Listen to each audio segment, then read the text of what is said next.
Salut à tous les camarades, c'est Stéphane Blais d'Istanbul, Force et Honneur. Alors aujourd'hui, un conseil de lecture très important parce que vous allez voir, c'est absolument énorme. Alors je vous montre le livre d'abord et on va en parler. Je vais un petit peu vous dire ce qu'il contient pour ceux qui ne l'ont pas lu. Il faut absolument le lire, c'est stupéfiant. Ce livre, c'est Covid-19, enquête sur un virus, un livre de Philippe Aymar. Hein, je vous le montre. Voilà, c'est édité par Le Jardin des Livres. Hein, c'est notre ami Pierre Jovanovic qui s'occupe de ce livre. D'ailleurs, il me l'a donné ici quand il est venu à Istanbul. Je l'ai lu et ça m'a stupéfait. Enfin, je savais une partie des choses à l'avance, mais pas tout et surtout le nombre de preuves accumulées. Donc, c'est aux éditions, je ne sais pas si je l'ai dit, Le Jardin des Livres. Vous trouverez la référence sous la vidéo. Hein. Voilà, donc Philippe Aymar est un grand reporter. Et donc, dans ce livre, il nous explique et il nous prouve, parce que tout est sourcé, bien évidemment, que toute cette pandémie est une plandémie, en tout cas, qu'elle a été montée, préparée, et que, bien évidemment, le rôle de Bill Gates, c'est ça, c'est lui, et on va voir que non seulement c'est lui, mais tout ça a été prévu des années à l'avance pour un but absolument effrayant et avoué. Donc, d'abord, le livre commence, si vous voulez, c'est...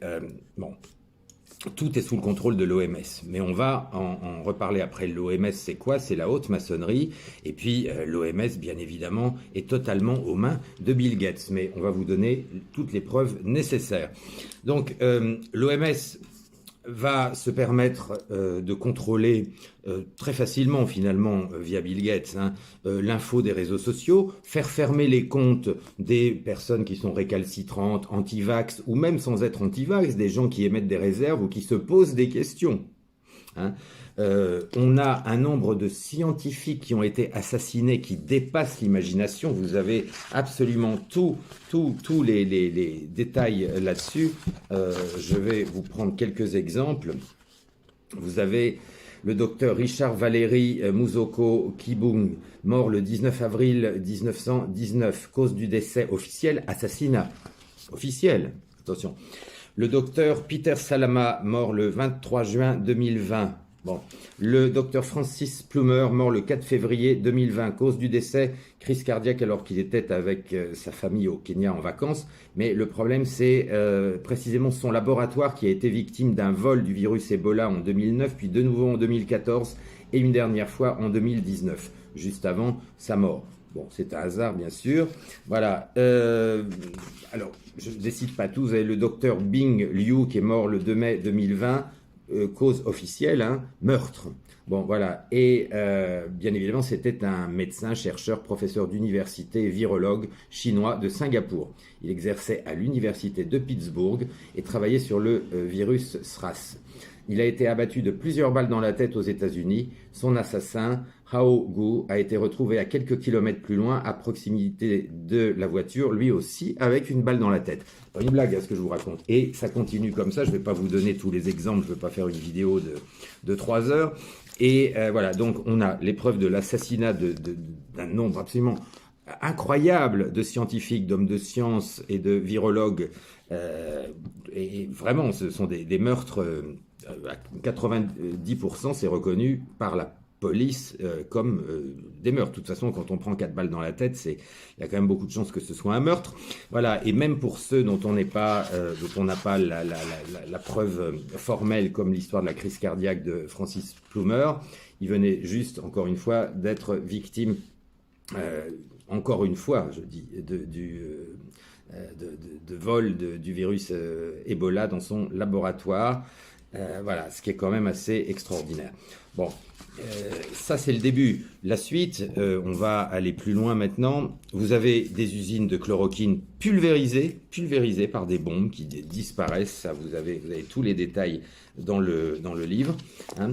Et puis, quand même, il faut reparler d'un assassinat absolument évidemment crapuleux, mais symbolique.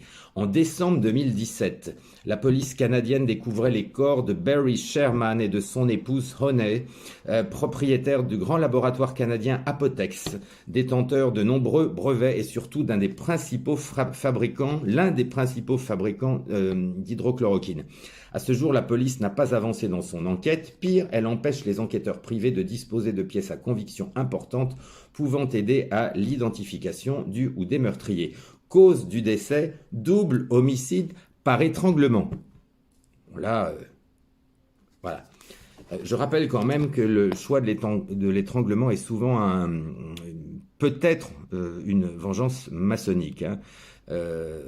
Ça arrive souvent. Alors bon, en tout cas, voilà ce qui s'est passé. Vous avez un nombre d'exemples absolument phénoménal dans le livre.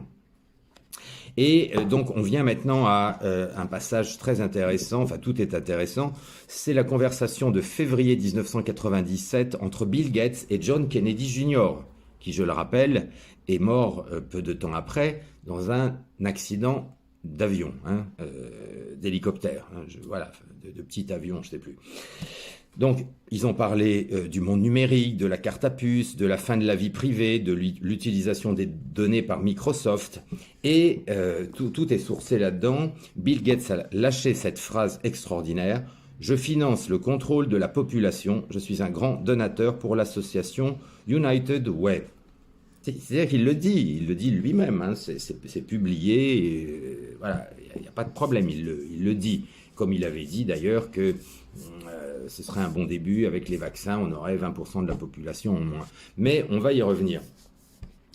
En page 43, vous avez un truc tout à fait extraordinaire, c'est, bon, évidemment, le réseau tentaculaire de Bill Gates, de biopharma, qu'il a mis en place. C'est-à-dire la prise de contrôle, mais absolument totale, de toutes les unités administratives, nationales, internationales, ayant le pouvoir d'imposer une dictature, une vraie dictature sous prétexte d'une cause sanitaire.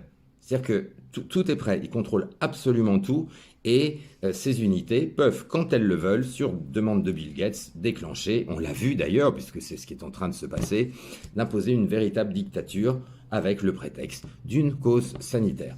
Voilà.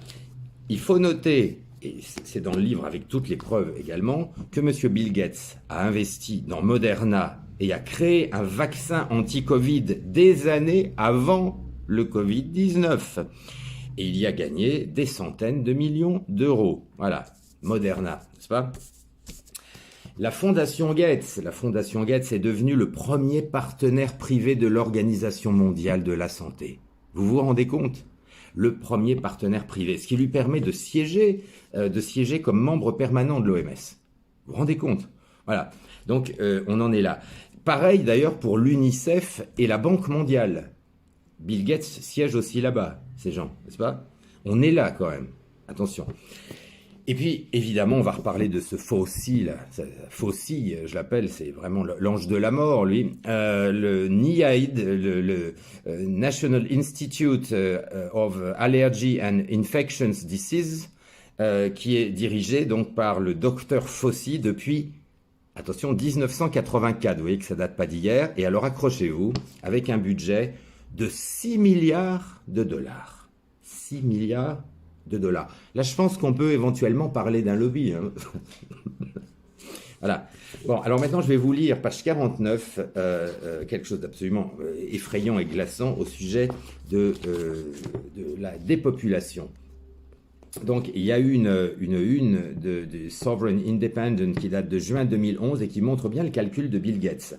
Surpopulation, ça veut dire trop d'émissions de carbone qui changent le climat. Le journal a en quelque sorte résumé sa pensée. Pour obtenir 0 émission de carbone, il faut vacciner la population afin d'obtenir quoi? Afin d'obtenir une dépopulation. Ce qui implique soit une stérilisation, soit une mortalité soudaine.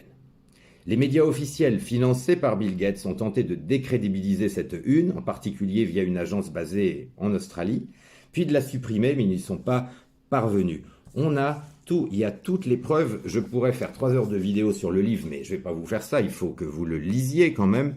Il faut absolument voir où on en est arrivé. Alors, il y a un truc aussi tout à fait extraordinaire, c'est comment les pauvres Américains sont dépouillés hein, de leurs impôts. Enfin, ils payent des impôts et vous allez voir où vont les impôts. Donc là, on a un truc tout à fait extraordinaire.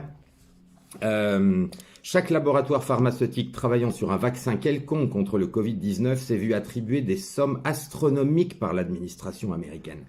Voici un court récapitulatif avec les montants distribués à partir des impôts du peuple américain.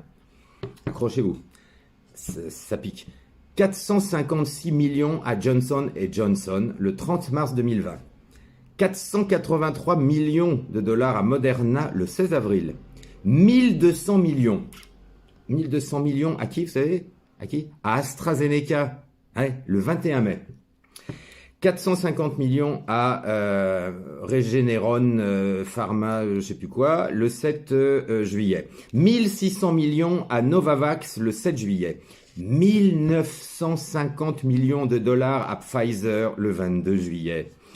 Encore 472 millions de plus à Pfizer le 26 juillet, c'est-à-dire 4 jours plus tard.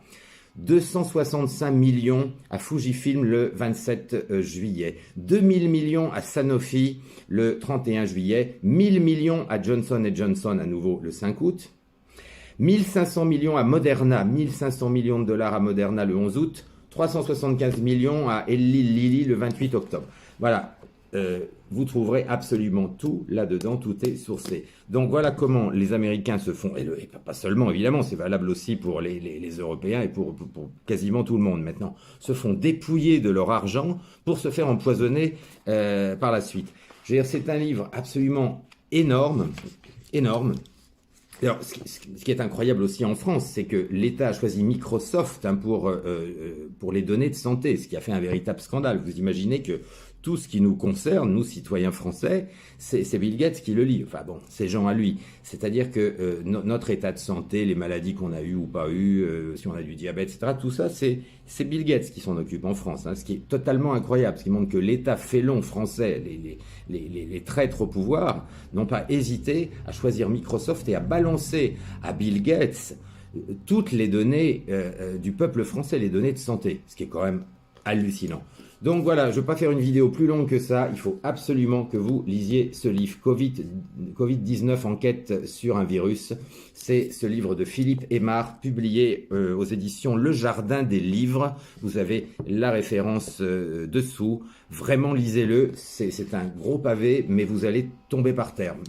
Même si vous êtes déjà bien éveillé justement à tout ce qui est en train de se passer, vous allez en découvrir, moi-même qui quand même on savait un petit peu, je veux dire, il y a tellement, si vous voulez, ce qui est incroyable, c'est qu'on sait déjà un peu quand même ce que Bill Gates fait, on n'est pas des débutants, mais le nombre de preuves qui ont été accumulées et le fait qu'il ne se passe rien montre bien qu'on est, c'est une situation absolument hallucinante, il n'y a pas de solution, où il faut arrêter à tout prix ces gens-là, ou alors là, bon, c'est sans retour. Donc lisez ce livre, c'est un des livres les plus importants parus ces derniers mois. Je vous salue tous, je vous souhaite une bonne journée, une bonne soirée, une bonne nuit, on est sur Internet, et je vous dis à très bientôt. C'était Stéphane Blais d'Istanbul.